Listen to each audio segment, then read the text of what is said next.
Last week predict பண்ண மாதிரியே நம்ம கௌதம் ஒரு வேலையை காட்டிட்டாருங்க. என்னடா இந்த கேரக்டரை ஸ்டார்டிங்லேருந்து டம்மியாவே வச்சிருக்காங்களே அப்படின்னு யோசிச்சா, இப்போ அதுக்கு ஒரு பயங்கரமான ரோலை கொடுத்துருக்காங்க. ஸோ போக போக பார்த்தீங்கன்னா கௌதம் வெர்சஸ் லலிதா அப்படின்னு வந்து நிற்க போகுது. ஸோ இது ஒரு இன்ட்ரெஸ்டிங்கான ஒரு பிளாட் ட்விஸ்ட்டாக தான் இருக்குது. சரி, ஓகே, வாங்க இந்த வாரம் அந்த 4 எபிசோடையும் ஸ்டார்டிங்லேருந்து ரிவ்யூ பண்ணிடலாமா? இந்த கார்த்திக் கேஸ் தான் பார்த்தீங்கன்னா போன வாரத்துலேருந்து போயிட்டு இருக்கு. அதே மாதிரி இந்த வீக்குமே அது ரிலேட்டடாக அவங்க பண்ண இன்வெஸ்டிகேஷன் எல்லாமே ரொம்ப விறுவிறுப்பாக வந்து கொண்டு போயிட்டு இருந்தாங்க. ராஜா முரளி சைடும் சரி, அந்த பக்கம் ஐரவா சைடும் சரி, எப்படி ராஜா வந்து அந்த எவிடன்சஸ் எல்லாம் வந்து கலெக்ட் பண்றாரு. அண்ட் அதுக்கேற்ற மாதிரி பார்த்தீங்கன்னா அந்த சைடு ஐரவா என்னெல்லாம் வந்து ராஜா கலெக்ட் பண்ணியிருப்பாருன்னு சொல்லிட்டு அவரு வந்து எப்படியாவது அதெல்லாம் நம்ம வந்து எவிடன்ஸ்லாம் இல்லாமல் பண்ணிடணும்னு அவரு ட்ரை பண்ணுறது அப்படின்னு சொல்லிட்டு சூப்பராக வந்து கொண்டு போயிருந்தாங்க. ஸோ இந்த கார்த்திக் வந்து ஒரு வீடியோ மாதிரி ஒன்று கிடைக்கும் தெரியுமா? ஸோ அந்த இடத்துக்கு போயிட்டு நம்ம ராஜா அந்த இடத்துல உட்காந்துட்டு முரளியை வந்து அவர் மாதிரியே பொசிஷன் பண்ணி ஒரு 1.5 நிமிஷத்துக்கு பேசுன்னு சொல்லிட்டு இவர் உட்காருவார் தெரியுமா? அப்பா 1.5 நிமிஷத்துக்கு அந்த மாதிரி உட்கார முடியல அப்படின்னு ஃபர்ஸ்ட் ஒன்று சொல்லிட்டு, இந்த ஹைட்டில் இருக்கிறவங்க தான் யாரோ எடுத்துருக்கணும் அப்படின்னு நான் பார்த்துக்கிட்டு இருக்கேன். நமக்கே இந்த ஹைட் அப்படிங்கிற வார்த்தையை கேட்கறதுக்கு முன்னாடியே தெரிஞ்சிருக்கும் இது எலியா தான் இருக்கும் அப்படின்னு. ஆனால் அதை சொன்னதுக்கு அப்புறமும் பார்த்தீங்கன்னா முரளி அப்படியே கொஞ்சம் யோசிச்சுட்டு எலியா தான் இருக்கும் அப்படின்னு கண்டுபிடிச்ச மாதிரி காட்டியிருப்பாங்க. அது கொஞ்சம் ஓவராக இருந்தது. எலியோட ஃபோனை வந்து எடுக்கிறதுக்காக ஒரு சீன் ஒன்று வச்சிருப்பாங்க தெரியுமா? அந்த பிரியாணி கடையில் லைனில் நின்றுட்டு இருப்பாங்க. அவர் வந்து ஹைட் கம்மியாக இருக்கிறாரு. பட் சுற்றி இருக்கிறவங்களால வந்து கிளியராக பார்க்க முடியும். பட் இருந்தாலும் நம்ம முரளி வந்து அந்த பாக்கெட்ல இருந்து அந்த ஃபோனை அப்படியே எடுத்துட்டு திரும்ப வந்து டம்மி ஃபோனை உள்ள வைக்கிற மாதிரி ஒரு சீன் இருக்கும் தெரியுமா? எடுத்தது கூட தெரில அப்படின்னு வச்சுக்கலாம். ஆனால் அந்த ஃபோனை திரும்ப உள்ள வைக்கிறப்போ அவ்வளோ ஹெவியாக இருக்குது. அந்த ஃபோன் அவ்வளோ பெருசாக இருக்குது.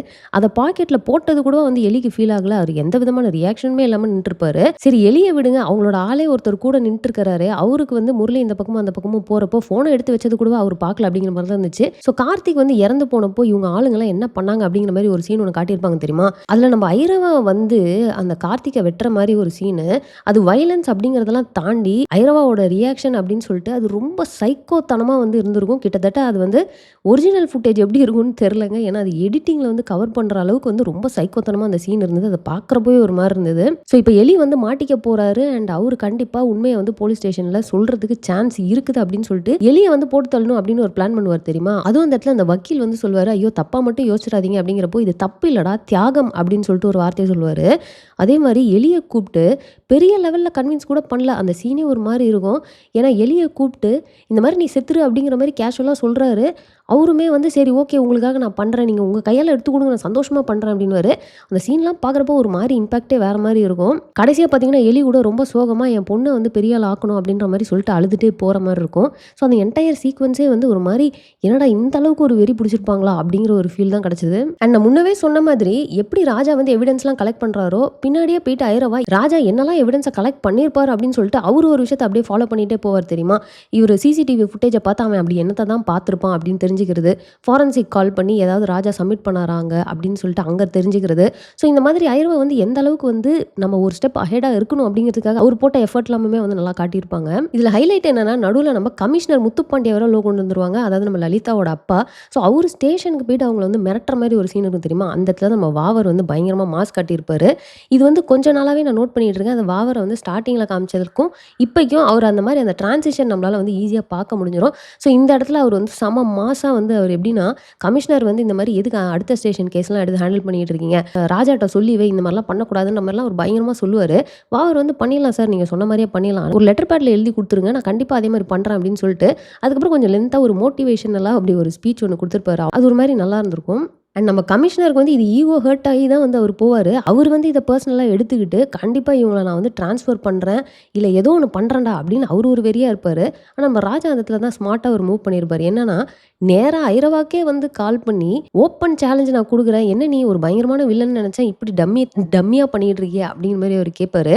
அதில் அவருக்கு ஈகோ ஹர்ட் ஆகி கமிஷனர்கிட்ட நீங்கள் ட்ரான்ஸ்ஃபர் அதெல்லாம் ஒன்றும் பண்ணாதீங்க, அவன் இருக்கிற இடத்துல இருக்கட்டும், நான் அவனை பார்த்துக்கிறேன் அப்படிங்கிற மாதிரி 1-on-1 மாதிரி ஆயிரும். ஸோ ஃபைனலாக பார்த்தீங்கன்னா இந்த வாட்டி ஐரவா எப்படியோ வந்து எலியை கொலை பண்ணதுனால அவர் தான் ஏவன் அப்படிங்கிறதுனால இப்போ அவரே இல்லை, அவர் இறந்துட்டாருன்றப்போ கூட இருக்கவங்களுக்கு மட்டும் வந்து 1 வருஷமோ 1 லட்ச ரூபா அபராதம் மட்டும் சொல்லிட்டு கேஸை வந்து மூடிட்டாங்க. ஸோ இவங்களால என்ன பண்ணுறதுனே தெரியாமல் அவங்க நிற்கிறாங்க. ஆனால் அதே மாதிரி இந்த 4வது எபிசோட ஃபினிஷ் பண்ணாங்க தெரியுமா? அதாவது நம்ம கௌதம் வந்து அப்படி நடந்து வந்து ஐரவாட்ட ஜாயின் பண்ண மாதிரி இது போன வாரமே ஒரு மாதிரி ப்ரெடிக்டபுளாக இருந்தது. ஏன்னா அவர் கொஞ்ச நாளாகவே பார்த்தீங்கன்னா காசுக்காக அந்த கேஸை எடுத்துக்கலாமே, நம்ம ஐரவாவோட போய் ஜாயின் பண்ணிக்கலாமேன்றதை சொல்லிட்டே தான் இருந்திருப்பாரு. பரவாயில்ல, நீ இங்கே இருந்தால் உன்னால சம்பாதிக்க முடியாது, நீ அவங்களோட போகிறதுனாலும் போய்க்கோ அப்படின்னு சொல்லிட்டு லலிதாவுமே சொல்லியிருப்பாங்க. ஸோ இத அவர் பண்ண போறாரு அப்படிங்கிறது தெரிஞ்சிருச்சு. அதே மாரி பண்ணிட்டாரு. ஸோ இது வந்து ஒரு மாரி இன்ட்ரஸ்டிங்கா வந்து நெக்ஸ்ட் வீக்ல இருந்து போகும் அப்படின்னு நெனைக்கிறேன். ஸோ இது போக பார்த்தீங்கன்னா, நம்ம ராஜா அண்ட் நீலா அவங்களோட போர்ஷன்ஸ்லாம் வந்து ரொம்ப நல்லா தாங்க போய்க்கிட்டு இருக்கு. ஏன்னா நீலாக்கு உடம்பு சரியில்ல அப்படிங்கிற மாரி இருக்கும். அதுக்கு வந்து ராஜா லீவ் போட்டுட்டு சுடு தண்ணி, மருந்து குழம்புன்னு என்னென்னமோலாம் வச்சு குடுத்துட்டு இருப்பாரு. ஒரு வாட்டியும் பார்த்தீங்கன்னா, நம்ம நீலா இருமுறப்போலாம் கதவ தட்டி "என்னாச்சு? ஓகேவா? ஓகேவா?" அப்படின்னு கேட்டது. அண்ட் அந்த இடத்துல பார்த்தீங்கன்னா, நம்ம முரளி அண்ட் லலிதா எல்லாருமே இருப்பாங்க. லலிதா வந்து "ஆல் ஓகே சார்" அப்படின்னு கேட்கிறப்போ, நம்ம முரளி வந்து "ஆல் நாட் ஓகே" அப்படின்னு சொல்லிட்டு அவங்களுக்கு அங்க நடந்த அந்த ஒரு ஃபன் மொமெண்ட்ஸ்லாம் வந்து நல்லா இருந்திருக்கும். நெக்ஸ்ட் நம்ம லலிதா அண்ட் முரளிக்குள்ளார பார்த்தீங்கன்னா, ஃபர்ஸ்ட் எடுத்தோனே இந்த நோ பிளிங்க் சேலஞ்சுன்னு ஒண்ணு பண்ணுவோமா அப்படின்னு காட்டுன அந்த சீன் பார்த்தீங்கன்னா, ஏதோ சீன வைக்கணுமே, இவங்க 2 பேருக்குள்ளார ஏதாவது ரொமான்ஸ காட்டணுமே அப்படிங்கிறதுக்காகவே வச்ச மாரி தான் இருந்தது.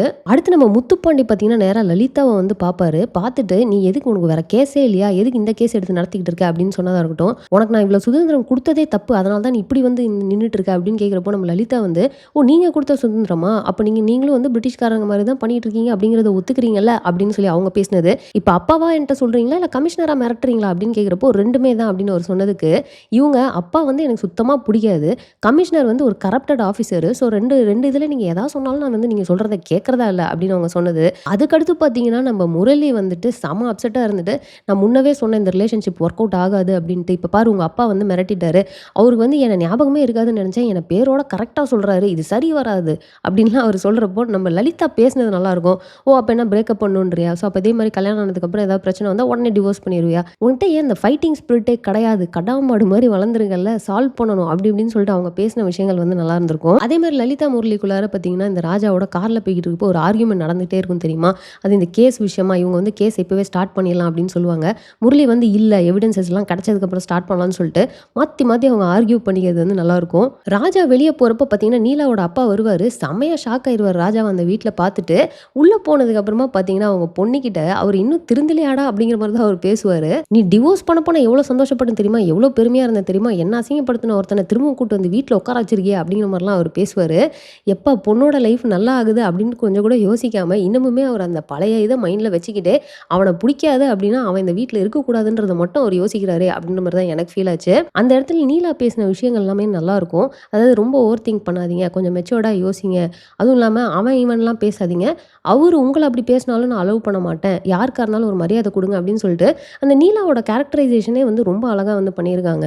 அண்ட் நம்ம ராஜா பார்த்தீங்கன்னா, நீலாட்ட இன்னைக்கு வரத்துக்கு லேட் ஆகும். அதனால நான் வந்து என் வீட்லயே போய் படுத்துக்கிறேன் அப்படின்னு சொல்றப்போ, இல்ல பரவால்ல லேட் ஆனாலும் வா அப்படின்னு சொல்லிட்டு நீலா சொன்னது. அண்ட் அந்த இடத்துல ராஜா குடுத்த எக்ஸ்பிரஷன். அதே மாரி நீலாவுமே வந்து அத பார்த்து சிரிச்சது அப்படின்னு சொல்லிட்டு, நீலா கொஞ்சம் கொஞ்சமா மாறிட்டு இருக்காங்க அப்படிங்கிறத கிளியரா காட்டியிருக்காங்க. ஸோ நல்ல வேளைங்க இந்த வாரம் பார்த்தீங்கன்னா, ஜீவா காமெடி அப்படின்னு சொல்லிட்டு தனியா வச்சு வந்து போற பேஸ வந்து கட் பண்ணாம, ஒரே ஒரு இடத்துல மட்டும் தான் இருந்திருக்கும். அதுவும் ரொம்ப டீப்பா வந்து காட்டியிருக்க மாட்டாங்க. ஸோ ஓரளவுக்கு அது எல்லாமே நல்லா தாங்க போச்சு. ஸோ அவ்வளோதான் இந்த 4 எபிசோட்ல நடந்த எல்லாத்தையுமே நம்ம பார்த்துட்டோம். ஸோ நீங்க ஆல்ரெடி பார்த்துட்டீங்க அப்படின்னா, நீங்க என்ன நினைக்கிறீங்க அப்படிங்கிறத மறக்காம கமெண்ட்ல போட்டுருங்க. ஸோ அவ்வளோதான் இந்த வீடியோ நான் இதோட முடிச்சுக்கிறேன். இந்த வீடியோ உங்களுக்கு பிடிச்சிருந்தா லைக் பண்ணுங்க. உங்க ஃப்ரெண்ட்ஸ் எல்லாத்தையுமே ஷேர் பண்ணுங்க. மறக்காம சேனல் சப்ஸ்கிரைப் பண்ணி என்ன சப்போர்ட் பண்ணுங்க. நெக்ஸ்ட் ஒரு இன்ட்ரெஸ்டிங்கான வீடியோல உங்கள மீட் பண்றேன். தேங்க்ஸ் ஃபார் வாட்சிங். Bye by.